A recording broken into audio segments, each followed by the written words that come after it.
Welcome to Mishna study Masechet Shabbat Perek Mishna Aleph. Over here in this Mishna and this Perek, we're going to speak about animals, what animals are allowed to go out with. So if we had Bameh Malikin, Bameh Eman Likin, we also had Bameh Tomnim, Bameh En Tomnim. Now we're going to have the Perek of Bama, Bameh Behema Yotza, Bama En Yotza. What can an animal go out with and what can it go out with? In the next Perek, we're going to speak about what could a woman and a man go out with and not go out with on Shabbat. So over here, we just need to know, just as an introduction to this Perek, that we're not allowed to work on Shabbat. Right, but also we have the pasuk that says the ma'an yanuach, right? Shorecha v'hamorecha, right? Your ox, your donkey also need to rest on Shabbat. As a Jew, we're not allowed to work our animals on Shabbat either. This is an important halacha, and that means that they can't be carrying loads for us. I can have them working, so they can't carry something out to the Shut Harabim in the public domain on Shabbat if it's not, for any purpose. So what does that mean? That means I can't go ahead and put a sack of potatoes on my donkey and have him go out to the Shut Harabim because that's working my animal. But let's say it was for the animal's protection.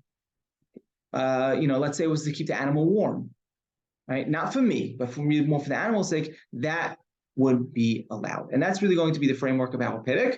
And let's jump into it. So, what can an animal go out with and what can it not go out with? So firstly, right?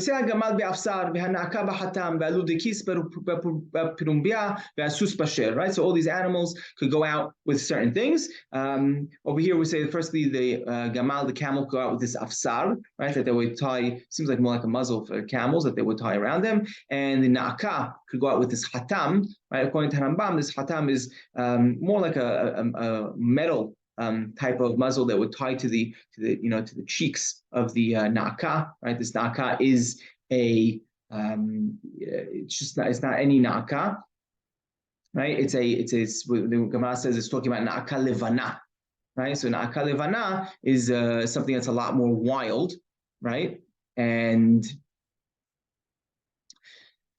And therefore it needs extra guard, guarding. So therefore it go out with this metal, piece of iron that's tied to its cheeks.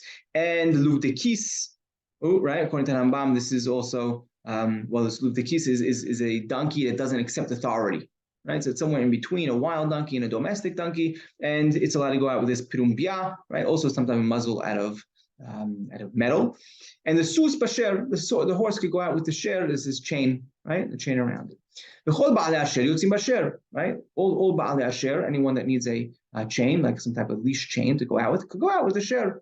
V'nim shachim basher, they could also be pulled with the sher. It's not considered, carrying if you're leading this animal with this chain on Shabbat. Umazin alehem, you're allowed to sprinkle on them, meaning what? On them, kilomar, right? That's going back on the sher. Also, if you need to sprinkle para aduma, if they became tameh, you need to sprinkle para aduma on them, then you're allowed to sprinkle, right, on them if they became tameh. And v'tovlim b'mkoman, and you're allowed to dip them in its place, meaning what in their place, that you're allowed to go ahead and dip this this chain, right, in the mikveh without having to undo it, as long as it's not really tight together. If they're very tight, if the chain, the links are very, tight together, then the water won't penetrate, and that can be an issue of hatzitza, and of separation when it goes into the mikveh. So if it's a looser chain, then you're allowed to dip it with, in the mikveh, as we mentioned. Now, you need to just know, as a principle, that anything that's for a tachshit of a behemah, right, it serves as, use for an animal, right, is not mitameh. It's not mittameh. It doesn't become tameh. Something that's really for the purpose of the animal does not become tameh. Okay, so why is this sher? Why is this chain that we're saying over here? Why should that become tameh? So Rambam says, when we're talking about over here, right, this chain, even though it's for an animal, it can help man as well.